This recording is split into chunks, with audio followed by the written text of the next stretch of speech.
Here's part of my collection, and I've been trying to reduce it.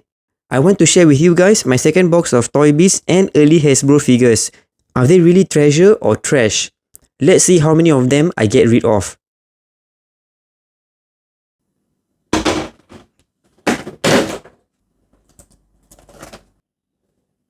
First up is early Hasbro Kang and Union Jack.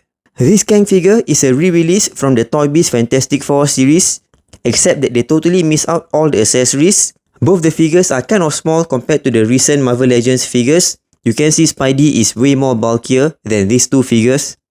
Both of these figures has been redone by Hasbro, so I'm gonna let go of these two. But the head sculpt on Kang figure is really good.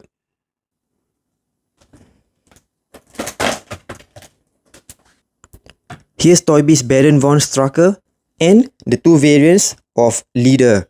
I have to put this figure a bit to the back because if I put it to the front, the head is kind of cut off. Lol. These three figures are from the Face Off series, and the variant of the Von Strucker is Red Skull. The head sculpt of Baron Von Strucker is really good. I'm gonna keep this one because Hasbro has not done a Von Strucker figure yet. And here's a closer look at the Leader figures. Both of them are actually quite good, and I actually prefer these two appearances compared to the newer version done by Hasbro. So I think I'm gonna keep all three of these.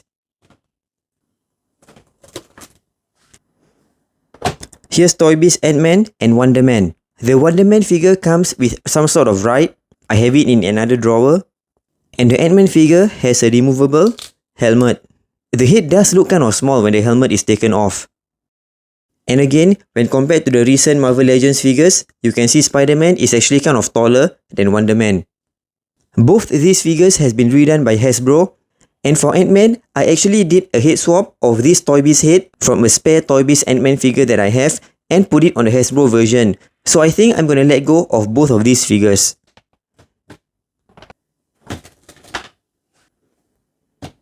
Here's Toybiz Hawkeye and Elektra.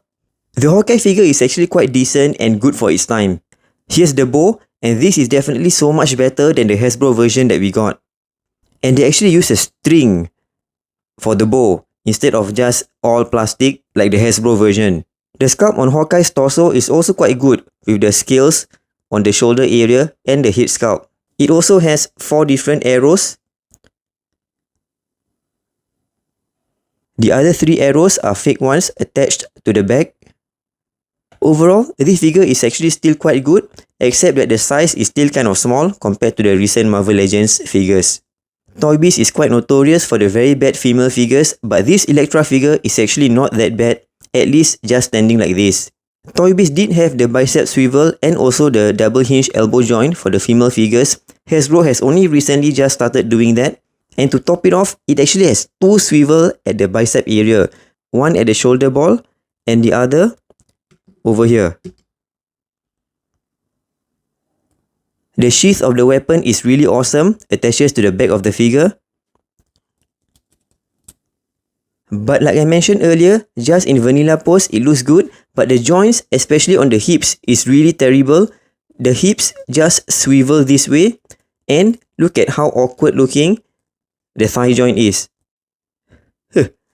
Both are decent figures, but Hasbro has redone both of them. So I'm going to keep to the Hasbro version and get rid of these two. Here is Toybiz Face Off Daredevil and another Baron Zemo that I found in this box. And look at the proportion of this Daredevil. The shoulder is really broad. They have this circular ball shoulder joint. And the unmasked head kind of looks small compared to the body.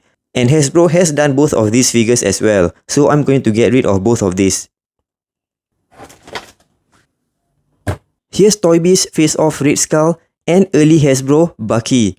This Red Skull is the variant of the Baron Von Strucker 2-pack. You can see their body mold is exactly the same, just a repaint of each other and a different head sculpt. And the Baron Von Strucker figure also has a different glove on the right hand.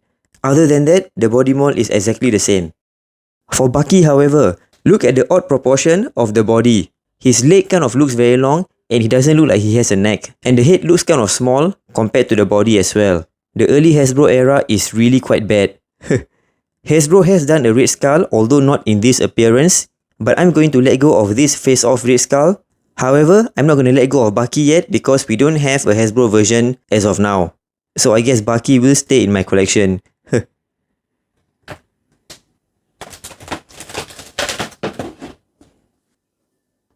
Here are the two variants of Toybiz Falcon.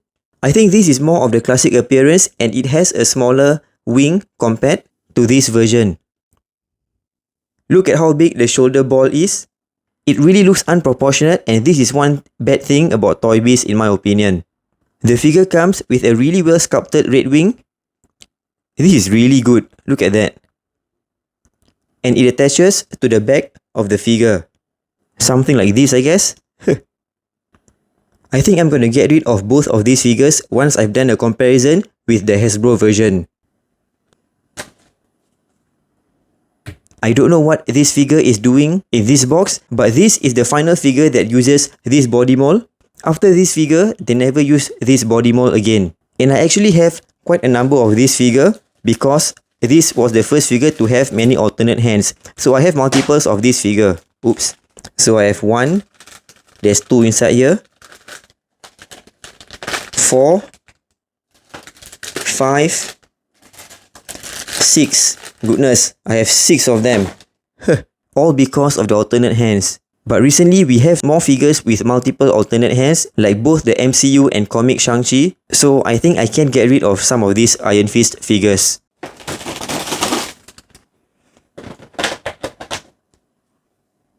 Here are the two variants of Toybiz Classic Iron Fist. Again, both of these figures have the really big ball shoulders over here. This figure would have been really great if the shoulders had been more proportionate. The dragon paintwork on the torso is really good, and both the head sculpts are quite good. I'm sure it's a matter of time before Hasbro redo this classic version of Iron Fist. In the meantime, I'm gonna keep both of these. And down to the last two figures. Here's Face-Off Daredevil and classic Luke Cage. This is the masked variant of the Face-Off Daredevil. Both exactly the same, just a different head sculpt. The double D is actually well painted on the chest. The classic Luke Cage really looks different from his modern version. Like Iron Fist, I'm sure Hasbro is gonna release a new version of the classic Luke Cage.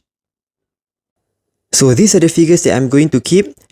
This white Iron Fist, the two variants of the classic Iron Fist, Bucky, Baron Von Strucker, the two leaders, and classic Luke Cage, at least until Hasbro release a version of him. And here are the ones that I'm going to let go. Finally, a more fruitful session because I'm getting rid of more of them. And these 5 other white Iron Fist, I'm probably going to let go of maybe 3 of them. Thanks for watching. Which of these figures do you still have in your collection that you're never going to let go of? Do share it in the comments below. Do subscribe and check out my review and Marvel Legends collection videos at my channel.